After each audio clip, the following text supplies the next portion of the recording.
Hi, good evening, everyone. Welcome. And good evening. Welcome today to one of the very, profound topics when we are going to talk about and touch upon the ICF Code of Ethics. And the very first competency of the ICF 8 core competencies it says demonstrates ethical practice, which is actually defined by ICF as understand and consistently applies coaching ethics and standards of coaching while you're interacting with the client. So we're going to look about it, that what it really means, what are ICF ethics, and what are the code of ethics and values that we hold. Today we have, I'm Siri Prakash Kaur Khalsa, Siri Short, and Mr. Satpuram Singh Khalsa. Both are MCC coaches, and together we are the co-founders of Innermost Coaching. We have coached people. um, I'm saying, okay, we have trained people, sorry, we have trained more than 500 coaches, and we have more than 3,000 practitioners which we have trained. And people in our training institute are moving to the level of ACC, PCC, and also MCC path. And this model of innermost shift coaching is actually an amalgamation of the ICF core competencies, the NLP techniques in its purest form, yoga somatic science, brain science, and many other tools which we have incorporated to make this as whole as a profound, whole a sustainable and transformational model, what we call as innermost shift coaching. And this has also evolved as a result of a lot of research work and experience which we have gathered in so many years to give the best to our participants. So today we will be discussing about the ethics, the code of ethics. So, sir, let me ask you this question. Yeah. What do you Hmm. think is the ICF code of ethics, and how can you really follow them? All right. I think this is a very precise question, but has a very elaborative answer. And what I can begin answering by adding that the way ICF is defined is it is in five parts of following the code of ethics. It is in five parts. First part is the introduction, that what ethics are and how it is expected that every coach must live by it and demonstrate it first of all as the first and the prime competency. And the next part after introduction of what ICF Coach of Ethics is that the every coach must know certain key definitions too.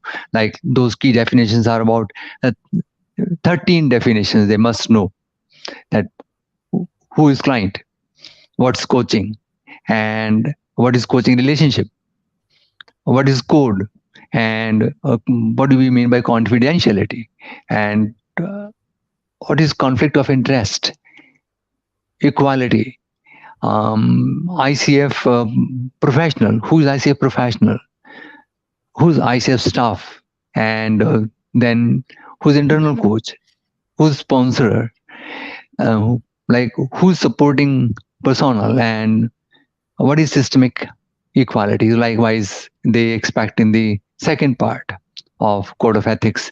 And the third part is about living by four core values of professionalism, collaboration, humanity, and equity.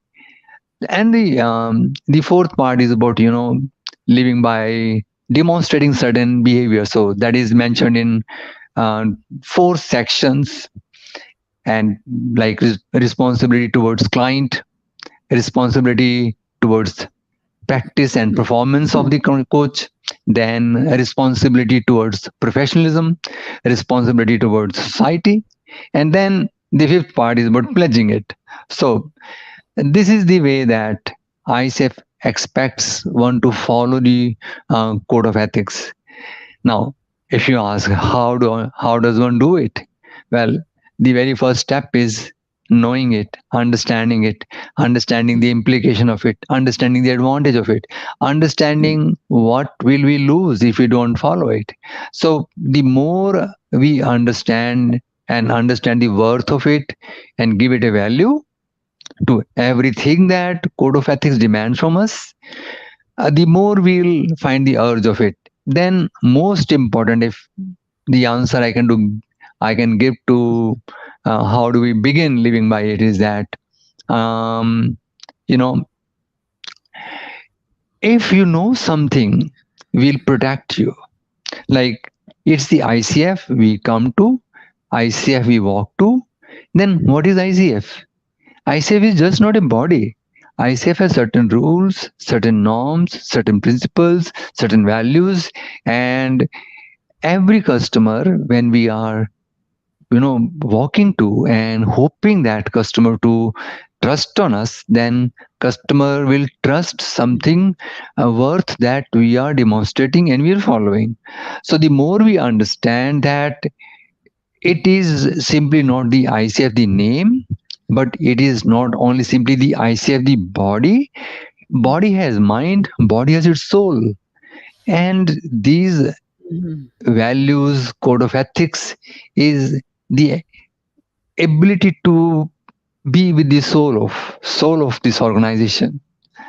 So if we understand that, the whole body will be dead if there is no soul into it.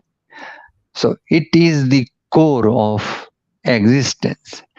So when we begin giving importance to it, and when we know that the other people whom I'm walking to, they also have the importance to it, and they attach a lot of importance to it, that is how I think we can begin following it naturally by understanding it. So that's my answer. Okay, Siri. Yeah, I think Though very it's a very elaborate. huge answer. Yeah, I So can let me ask understand you, that. Siri.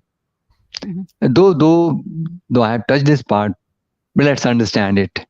Uh, that is it essential that every coach has to follow this ethical practice? I mean, a beginner coach, a learning coach, an expert coach, or any other coach, is it Mhm. necessary for everyone, or are there excuses for to begin with?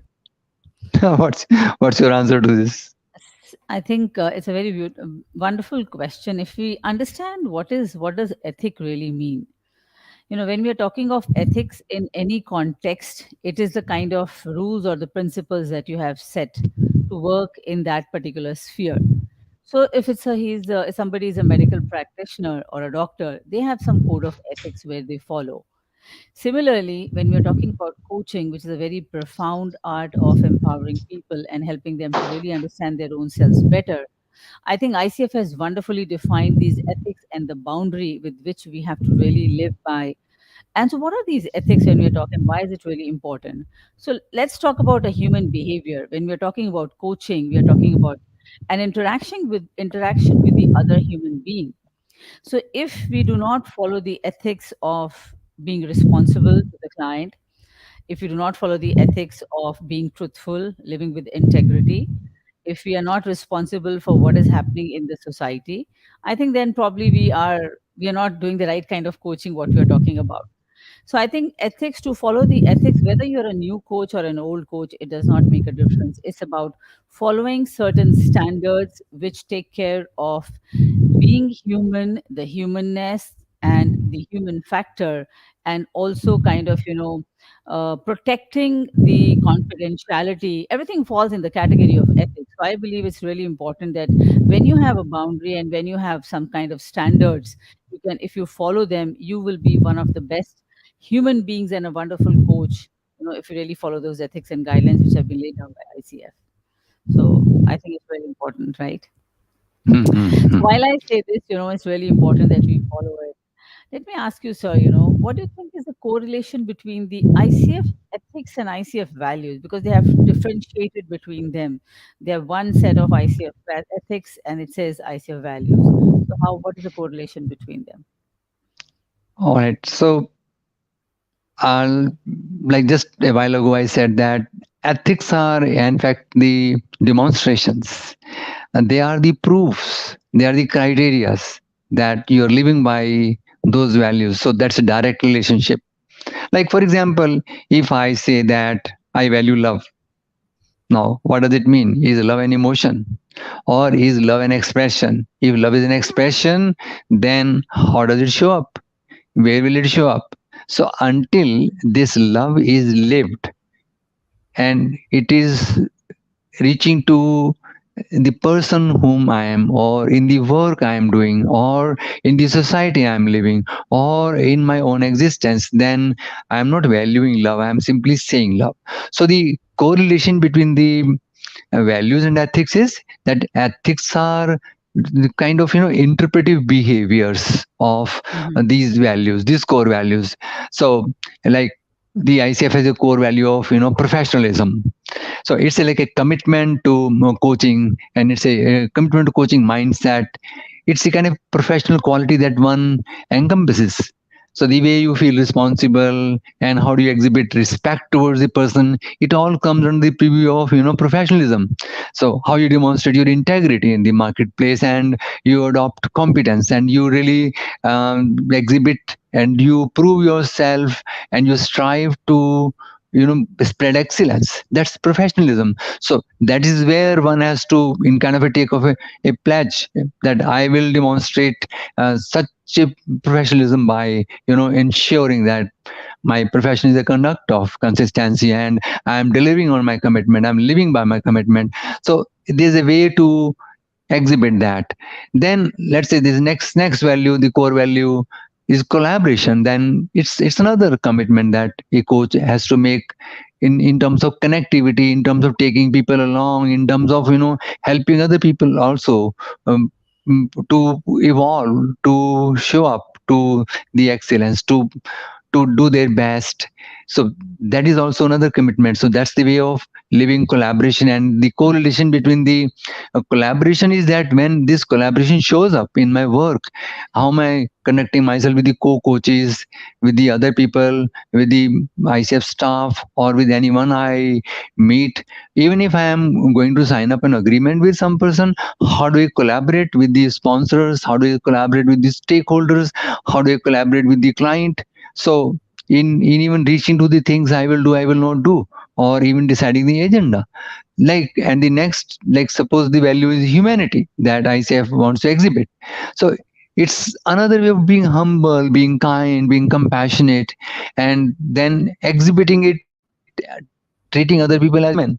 So the relationship here between the value and the ethic is that how does my humanity shows up, and being human I exhibit in my work, in my communication, in my address, in my answering those people, their queries, in my understanding their core needs, in my understanding their problems. So the relationship between the value and the ethic is that it must shows up there. And let's see, the fourth core value is equity. Then how do I treat people who are contrary to my own belief, who belongs to some other country, who have different mindset than I have it, who are not coaches, who walk to me, who do not possess the same competence that I possess. So it's a mindset to explore and understand the needs of others, so that you can fill that gap with demonstrating equity and demonstrating collaboration, demonstrating, and that you request the different groups from different backgrounds. So there is always a relationship between what you value and what you exhibit. So that's the correlation. That's what is expected from any coach, and it must start as you start getting education. It has not to happen when you have become a coach. So the very process of becoming a coach is that you live by these values and demonstrate these ethics, right? Yeah, I think Right. perfectly said So that. You have the values and the ethics are the guidelines or the principles which help you to demonstrate these values. I think very beautifully said, right? yeah, Mm-hmm. so ICF writes it as their interpretive. So they are very, I think a while ago you said that ICF is a body, and these are the ICF ethics. I believe that what is ICF? ICF revise these ethics, I think, every 3 years. 3 years, And yeah, this every three time, years. yeah, so this time, even the uh, people from different walks, different nations, they work together, and the rather has given so much importance to it, and they've elaborated in a manner so that they can be one can understand it, like a common man can also understand it, right? So Absolutely. let me ask you a question here, Siri, that as you know, ethical standards are to be demonstrated towards as a responsibility towards the client first of all. Okay, so what do you have to say here, that what is coach's responsibility towards the client first of Yeah, all? I think Hmm. that's the fourth point in when we're talking of the ICF Code of Ethics, which says ethical standards. So the section one talks about the responsibility to the clients, and you have 13 points which they have gathered under this. First, I think, of course, we have done this a bit, and that's how we also cover in the workshop that how this has to be done, but they have made it more elaborative. So it says, when you are being with the client, when you're signing up with the client, it is as a part of your responsibility to ensure that who is the client and who is the sponsor in case you're working with an organization, and also explaining them that what is the potentiality of coaching, what is the potential value of coaching which is going to be delivered, and how much is going to be the limits of confidentiality, what is going to be the financial agreement.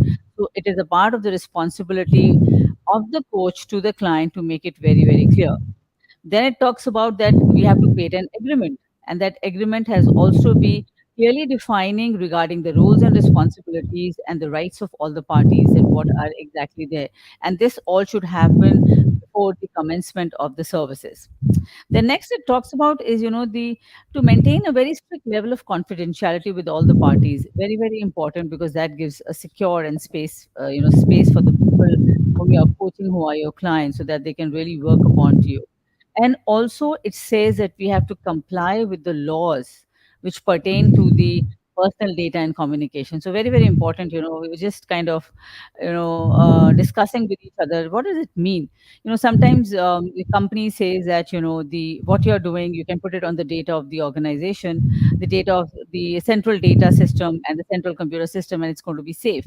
But then, as a part of responsibility to the client, it is your right that you can ask and talk about it. Is that data really safe, or the company will have an access to it? So even to that level, it is a responsibility we're talking of, to the clients as a coach, what you have to own. Then further, it talks about that having a clear understanding about how the information is going to be exchanged between all the parties that are involved in coaching. So if you're doing live coaching, it's easier when you're doing one to one. But when you go to a scenario of an executive coaching, and let's say if you are coaching a youngster and the parents are involved, then it has to be very, very clearly, informed in the beginning itself before you signed up a contract. Then it talks about that having a very clear understanding with the client and the sponsor, who are the interested parties in the whole contract, that what is legal. So this is something very beautifully they have put it together, that sometimes it's, we are required by the law, that the law which is prevailing in the country or in the wherever you are working, that what is the law which talks about it. So if somebody goes against that law, then it also clearly mentions that the coach has the right to talk about it to the right authorities and tell if it's not in the purview of the coach and the whole coaching agreement. So even it takes care to that extent. Of course, you can read all this in your ICF coaching core competencies. It is all mentioned in the ethics and values also. Just to go to the next one, it says that when you're working as an internal coach, and how do you manage the conflict of interest? If certain times the conflict can arise in terms of, when there's an ongoing dialogue which is happening, and then it also says that you include the roles and responsibilities in an organization which has to be addressed. So this is very, very important, that what kind of role you are playing as a coach, what kind of responsibilities, what kind of relationship, how you're maintaining those records and confidentiality, and what are the other kind of reporting requirements which is there in the context, especially when you're working as an internal coach. That is very important, because it is also you're catering to an organization and you're working there as an employee. Then it talks about that how do you maintain the records? What is the kind of electronic files that you will maintain, and how will you communicate? And what is the kind of privacy and confidentiality it holds? Whether it comes under the law of the organization. If it is not, then how do you have to say it before that? So all this has to be put as a part of the responsibility to the client before you sign up the agreement, and talk to the client about it. This is how the things are going to be happening. Then also it talks about that, remaining alert about the indications that there might be a little shift in the value perceived when you're ongoing in a coaching relationship. So if that happens, you've signed up as a contract, and suddenly the client starts looking up to you as a rescuer, then you're not moving in the right direction. So it has to be made very clear to the client that this, you are not going to be playing a different role. And if it happens in the midst of a coaching sessions when you're doing it, then also it is a part of the responsibility of the coach to make the client aware that you are doing coaching and you're not a rescuer for the person. And then it talks about that also there's a right to terminate, which they have put it now, in a coaching relationship. So if the client is not getting the right kind of, way or the path ahead, then it is also the right of the client to terminate that. That we can't go ahead with it because we are not getting the value what you had said. The client can talk about it.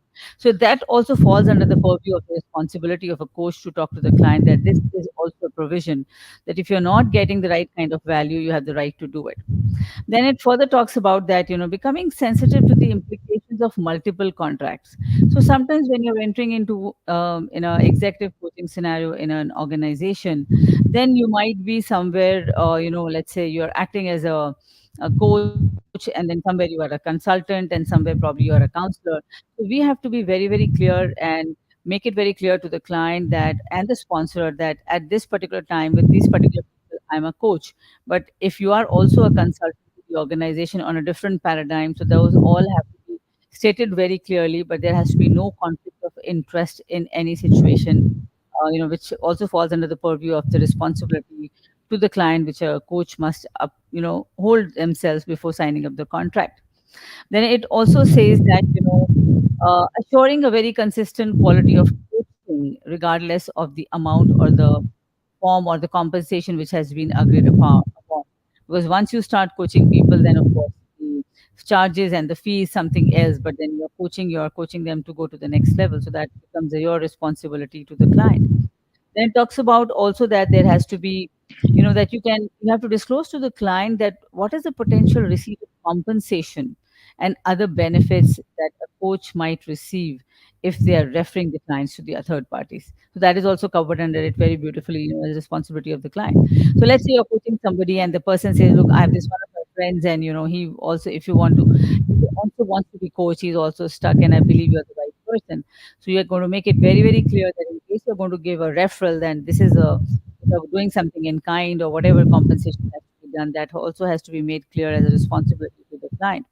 And then lastly, it talks about that, that there could be also, we have to like kind of manage, any difference that arises out of any power or any status, especially when you're talking about the organizational context, that which may cause any cultural or relational or physiological or any contextual issues.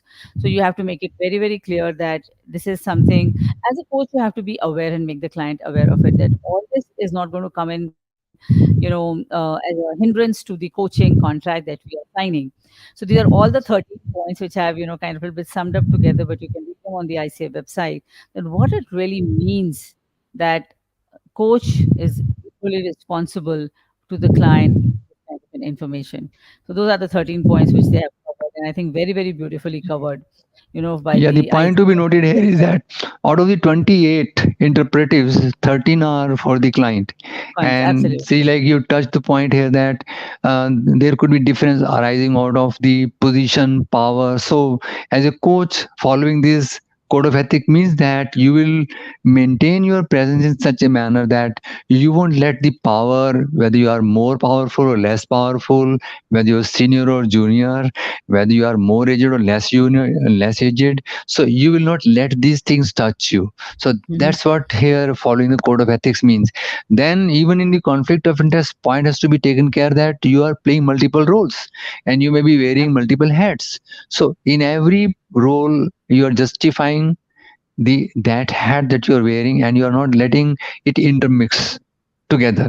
So these are few Absolutely. of the things. And then I loved it when you said that the compensation part, it's like this.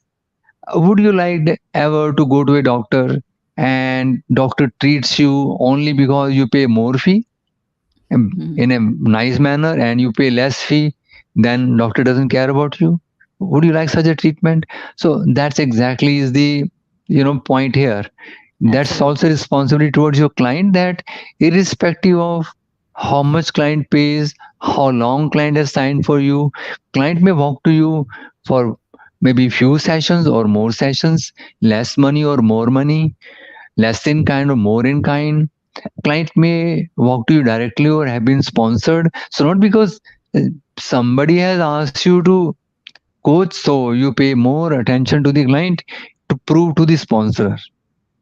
Well, being ethical here means that be that you are responsible to the client as you are, being who you are as that presence, and not getting affected by any of these things. So every point has to be lived, and this is a living document. This is soul of the you can say ICF. So the point to be noted here is that out of the 28 interpretives on the website, 13 are directly for the client. You're responsible for the client. So it's worth taking care. Hmm? Absolutely, So, absolutely. hmm. Yeah, so I was just wondering, I have another question. This has been asked to me many times, while I've been interacting with a lot of people. What a coach should do in a tri-party agreement. So let's say so organization signs up for the employees, or maybe parents signs up for their children. So what do you think, as per the ICF ethical guidelines, we should be doing as a coach? What should be our approach in this kind of a tri-party agreement when we talk about the ethical guidelines? Mhm. I think this question comes from a concern because what happens, the point I was just touching here, that sometimes the people who pay us, we have a more bend towards that person than what and whom we are paid for. So let's say if parents have sponsored the child, then we'll tend to get a natural bend towards the parents and try to listen them more rather than the client before us. Similar thing may happen that let's say HR invites you and the HR has power to give you more assignment, more coaching. So there may be bend or inclination that let me impress, let me show to HR that how good a coach I am. And I think this would work best in the interest of uh, the client. And I try to give benefit to the HR, or let's say the boss of the person who is inviting you has given you assignment. Now you know he's a senior person, and you tend to give more attention or unconscious bias towards the Mhm. boss, that let me bring this person to high performance and prove to the boss, see how useful a person I am to the coach.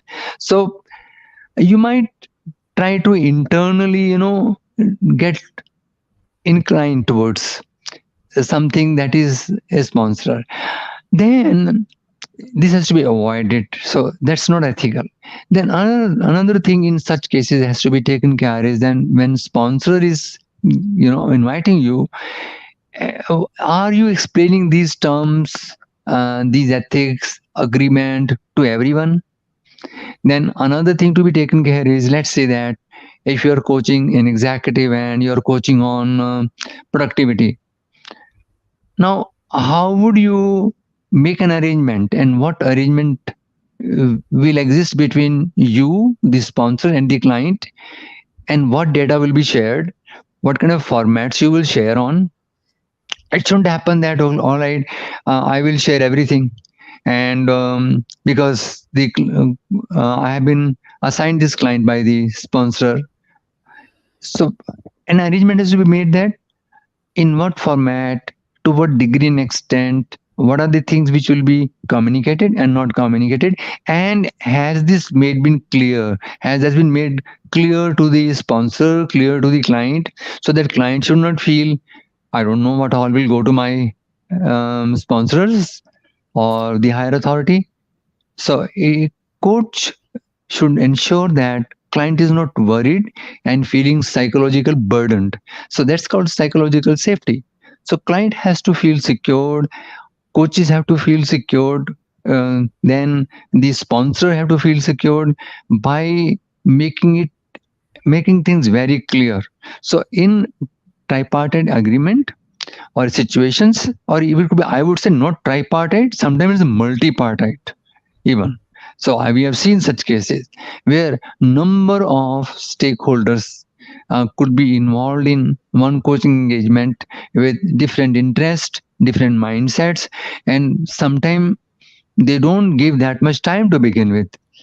Now, being ethical and following the code of ethics in certain situations, in such situation is that you make it very clear that this agreement will not be signed, or I will not enter to contract until every party, every person engaged in um, this context or scenario has clearly understood, because people may not know a simple definition of coaching, right? And later on they may get angry with you that why haven't you treated this person, or why haven't you given this kind of advice to this person in such cases.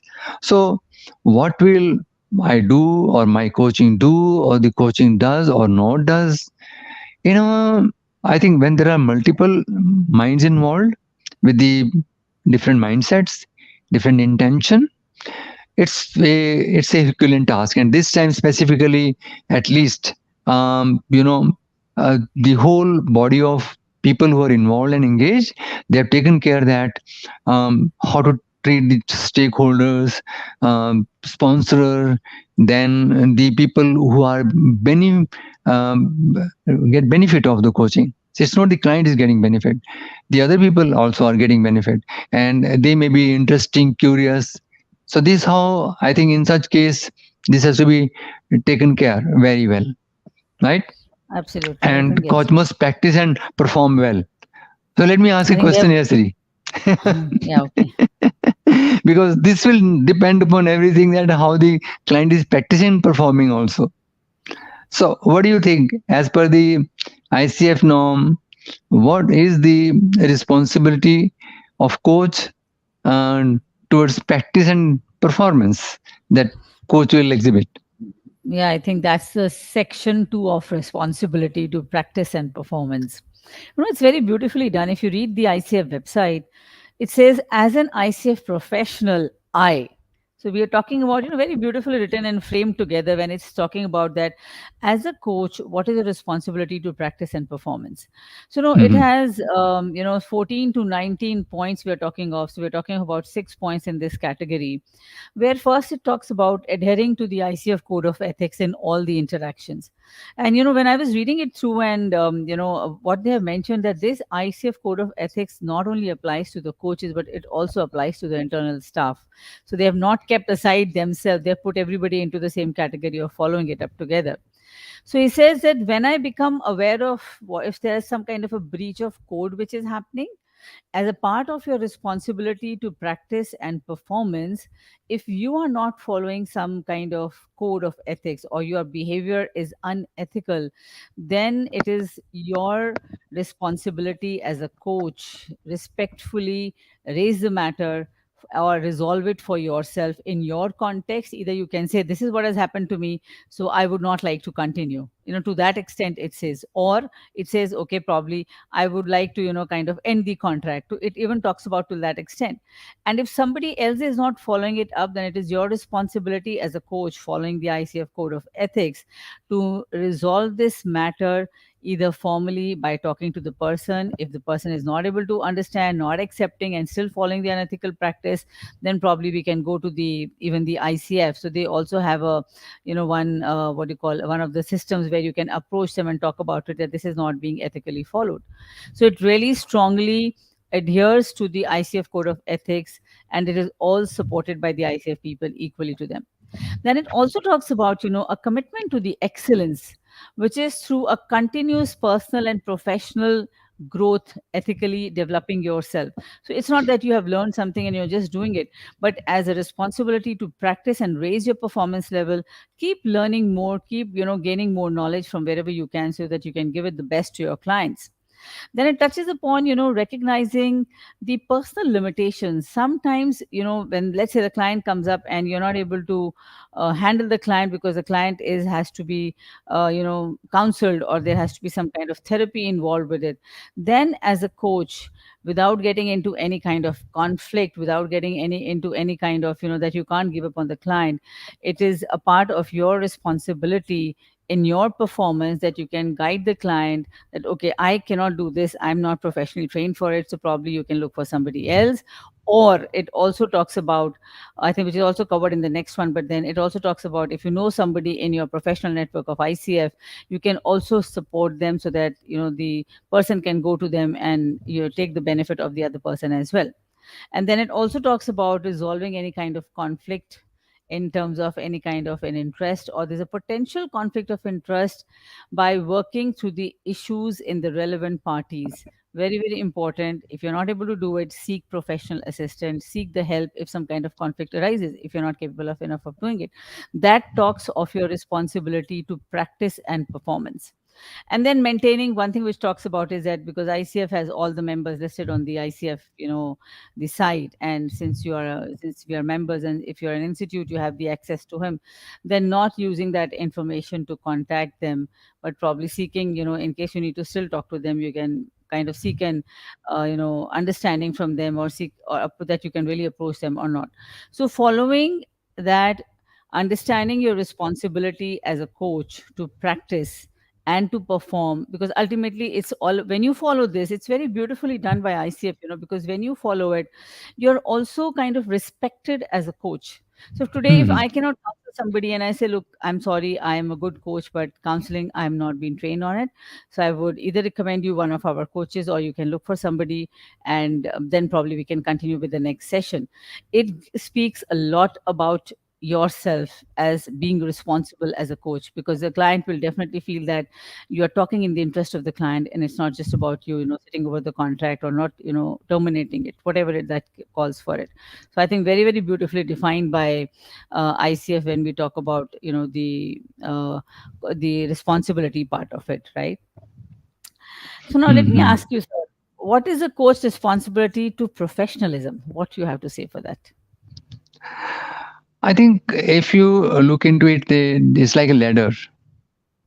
When you understand what's the responsibility towards your client, then that get reinforced by your responsibility towards your practices and performance, because that will matter.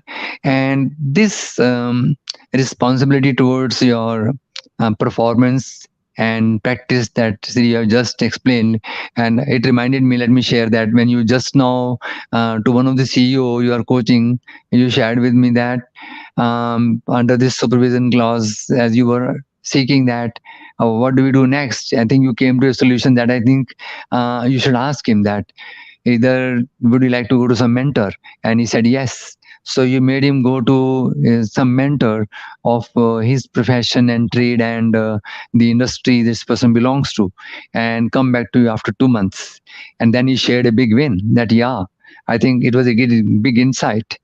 And that's how, like, even when you take as a supervision practice with me and I take with you so many times, so we decide that what will help the coach, you know the coachee get the best, or the client get the best from you, and that's about the performance and the kind of practice.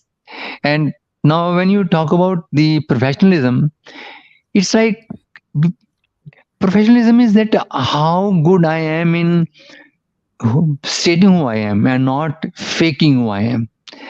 And let me give an example here, which sometime I find in the new coaches, at least few of the new coaches, not everyone, they try to, decorate themselves with something they are not. For example, if they have taken a certified coaching education, rather than saying that they have taken a certified coaching education and for these many hours, they try to present a big picture about that. I'm a certified coach now from ICF. Now, let's understand that what are the limitation. As a new coach or as a professionalism, exhibiting coach means you are stating the truth. You are demonstrating the integrity that I have handled so far around 10 clients. I have this much experience. I have handled this kind of clients. Three of my clients got very good results. Two of clients, maybe I have to yet learn. So I think that admitting honestly what you are capable, what you are not capable is a good professionalism. And that's a good conduct. So whether you make verbal statements, whether you make non-verbal statements, you are making it truthfully and in the interest of profession you belong to, and not that in the obsession you are trying to exhibit to get the client at any cost, right? So sometime, like for example, in just now you touched the point though, that if something I can't handle, I have not to follow the quote, never give up, never give up, and keep trying the next thing and next thing, and you don't even consider the client. So where you cannot do something, give it up or give up. It's good. So when a good professional coach, in the good professionalism is that you have responsibility and aware of that what is doing things very clearly, what is appropriate in this context, what I must declare, even to your basic qualification. If you are not that much qualified or less qualified, more qualified, just and they need it, demonstrate it with full professionalism. What are your competencies? What's the level you have attained? So telling everything is which is right is good professionalism. Then not crossing the boundaries, which means sometime you are coaching the opposite gender, and sometime you come across some temptations, so they have to avoid it. So professionalism is that be true to your profession and the assignment that you have taken, and not trying to you can say let yourself be Engage loose. engage into, Right? because as a So coach, because you become a good listener. So the person is, oh God, I've got somebody who can listen to me, and there could yeah, be some yeah, kind of a fascination. So not getting yeah. into any kind of relationship, but then keeping your step straight as, being a coach, that I'm a coach and I'm here to help you out. That's it, right? Yeah, so simply say, yeah, I did listen. I did listen. And that time, how do you hold your presence? And do not let this listening change into kind of a dependency onto you, fascination for you, or your fascination that you're impressed a lot. Okay? Or so professionalism means do your work professionally. So that's professionalism. Then do your work deeply by understanding. So I often give an example that, when you go to a dentist who is just not that professional, he tries to cure what's superficial, is visible. But if you go to real professional, Mm. then they really go listen you deeply and root out the cause of the root canal. So that next root canal is not their business. So being professional means just do your work completely, diligently, make all statements appropriately, clearly, distinctively, and make sure that they have been understood, and not that I made a statement. So Mhm. that's not professionalism. I wrote that thing to you, and has you have you taken the understanding from the person, and you are not fearful about what you will do, what you will not do. You not try to cover up the things under manipulation.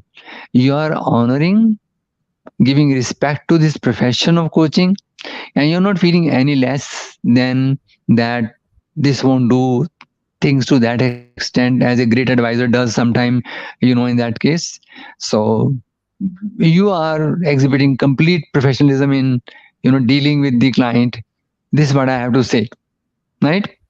So Absolutely, I think absolutely. let me ask Siri here something more, that we talked about the responsibility towards client, then practice and performance, then you asked me a good question about professionalism.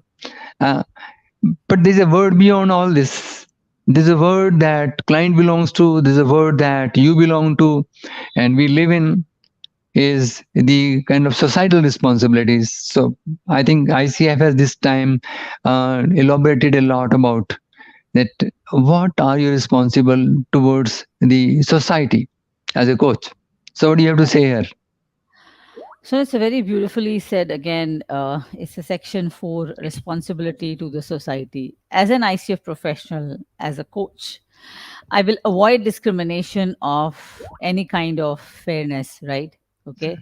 And it's like, so we do not discriminate between any kind of gender, any kind of age, any kind of race, any kind of sexual orientation or ethnicity or religion.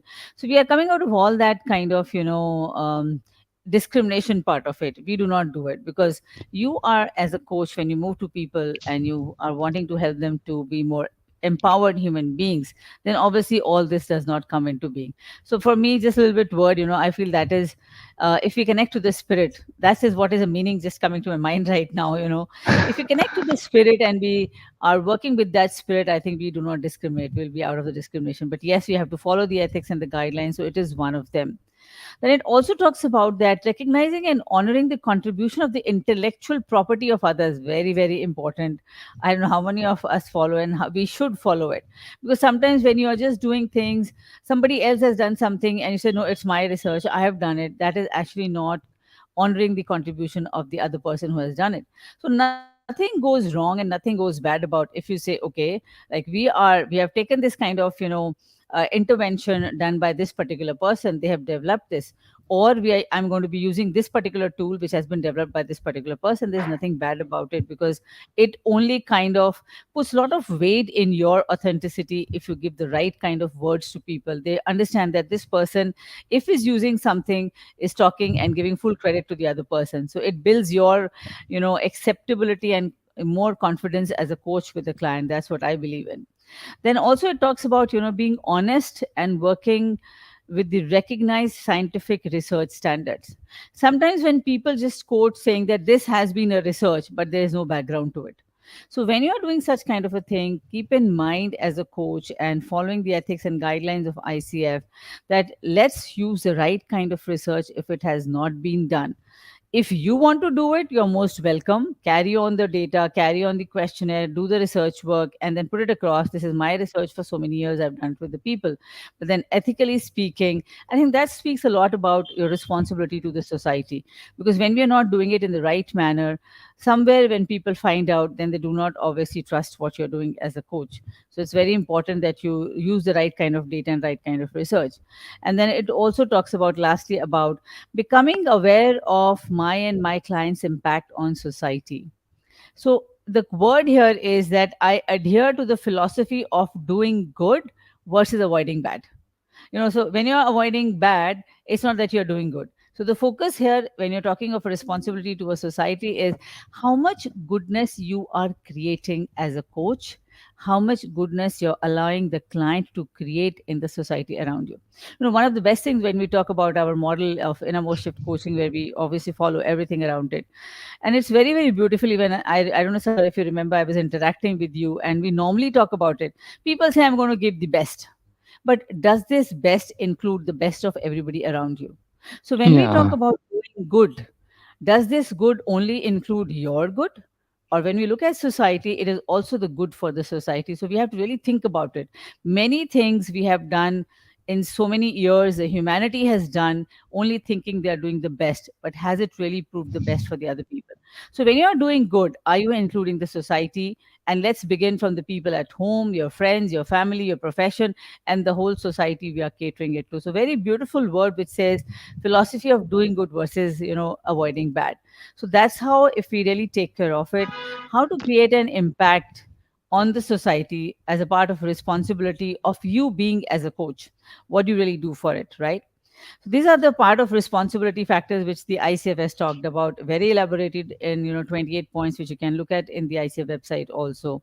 While we have explained this, whatever best to our capacity, you can go ahead and read it through. And so now let me ask you this question, which says, what does it really mean to get a coaching supervision or to upgrade yourself? What does this really mean? Okay. So I'll pick I up the mean, this is, threads from quite what a you bit just required, I stated. think. Yeah. Yeah. See, like for example, Let's say if you're doing some research or supporting some research body, what is this research on and is it ethical? For example, you could be supporting an organization which is doing some atrocities on animals, atrocities on Mhm. kids, or they're gender biased. So, is your research, is your support in alignment with the values that ICF demands? ICF is not demanding any value beyond humanity. So, not only I do, but what I support, or the not only the what I am part of a body. What is this body a part of? I have to keep an eye on that and make sure that everything that you support and like for example when we initiate people and certify them as a professional to navigate people to their beingness in that elaborative part that we touch first of all, that's the specialty of our model. We have number of questions that what you are supported for, what you are not supported for, what do you support, what you don't support. So then we touch the part of inclusiveness and exclusiveness. We are all part, we are all exclusive people, but we can't forego the inclusiveness. Then in the name of inclusiveness we also can't forego the exclusiveness. So where is this balance, where is this connection, so that the ecology is maintained, right? Now this is where sometime we we get trapped into what is right for me, what is next thing for me to do. And supervision means a supervision, a vision that is superior to you is watching you, or you bring on yourself under the microscope of a supervisor to upgrade yourself, to strive that excellence that is expected out of you. So the living by the as per the ethical standards or the code of ethics that ICF is demanded, as a coach, you have to continuously upgrade yourself. And whereas mentoring is improving your some set of skill by someone superior to you, but supervision is be under the supervision of someone to improve something that you have to demonstrate in a context, or where you're getting stuck, or where some decision where my eyes are not reaching, and a supervision give me that vision, give me or empower me to have that vision. So that's where the supervision is meant to upgrade yourself. Apart from the other thing, like it's a part of the coaching mindset that every coach must have a mindset to be a coach, and to be a coach of today, to be a coach of tomorrow, to be a coach of people who are responsible tomorrow. So until I allow myself through various means, and supervision is one of those good means. Like there are many people you are supervising, so when they get stuck they come to you, see, and that's how they upgrade. They think that yeah, I think here I must listen more, here I should do more, here I should give up, here I should not do this. So that is how it's a wonderful way to exhibit yourself as a person who trust and live excellence. So it's way of living excellence. Okay, so I think see time is about to end, and let me ask you one question: that what does it mean to refer to the client someone, and what does it really mean to refer the client to someone? Yeah, I think that is part of the responsibility to the client when we're talking of. And I think probably somewhere I'm just remembering what I mentioned, because it is about referring the client to the third parties. I think, and ICF really talks about that kind of transparency when you're talking of responsibility to the client. That sometimes when you are not able to handle the client because it is not in your purview, or you're not fully trained for it, or you do not, it's not your area of, you have not been developed on that area, then referring your clients to the third parties, And it's very beautifully says in the 12th point that you have to disclose that what is the receipt or compensation you will or benefit you will get if you're going to refer your clients to the third parties. So this has to be done, according to my understanding, this has to be done when we are not properly, trained for certain things, or it is not my area of concern, or if I'm a coach and I'm not a counselor and the client needs counseling, then you can refer the person to the third party, saying that, okay, I think this is somebody whom you can go ahead and talk to and find the solution.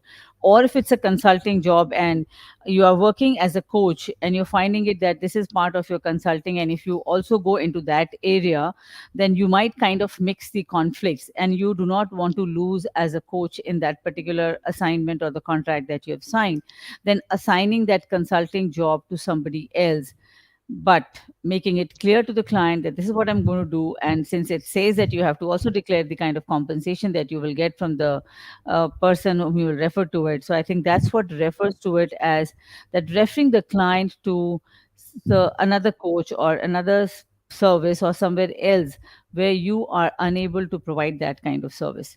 I think that speaks very, very beautifully, because we are, as it is, coaching is about the client. When you're focusing on the client, it is all about the client. And it, for me, if we can really do this, it will build a lot of trust. And believe it, as a result, when we talk of creating more business, the clients will definitely refer to you with more clients. And your, I think that's a part of your sincere marketing bit, not but selling bit, that when you are so sincere and honest, people do value where you're coming from. So I think this has been very, very beautifully done. They have put so many points together. They have tried to include everything in it, from the perspective of society, from the perspective of client, performance, professionalism, and then obviously the kind of values that they hold, which is again something which is very beautiful. So I think for me, it's been really, really wonderful. So I would recommend all of you to go ahead and read it on the website, and Yeah, find Siri, I your. think your what you're saying is in line with somebody is asking a question. Can you give some cheat sheet? Can you give something that can make this understanding of the ethics and the principle and values simple? Well, there is no cheat sheet here. Please spend time on reflecting on everything that code of ethics in the 5 parts stated Mhm. by ICF. Values are not to be diluted or cheated. Values are to be rather reflected and integrated. So that's my answer to it.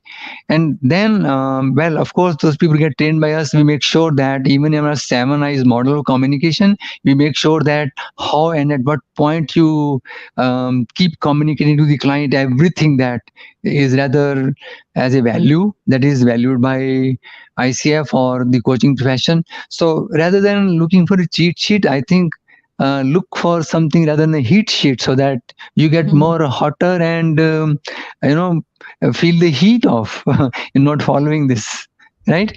So I think Siri, time is up. We can say bye to the audience. Yeah, and the And last bit which I would like to just conclude, which the ICF says, is pledge. So once you're doing this, once you're following the ethics and guidelines, it is your pledge that you have to yeah, take, that I will not breach any part of the ICF Code of Ethics, and I'm going to agree to what has been laid down, and it depends absolutely on your own accountability and discretion to follow it, right?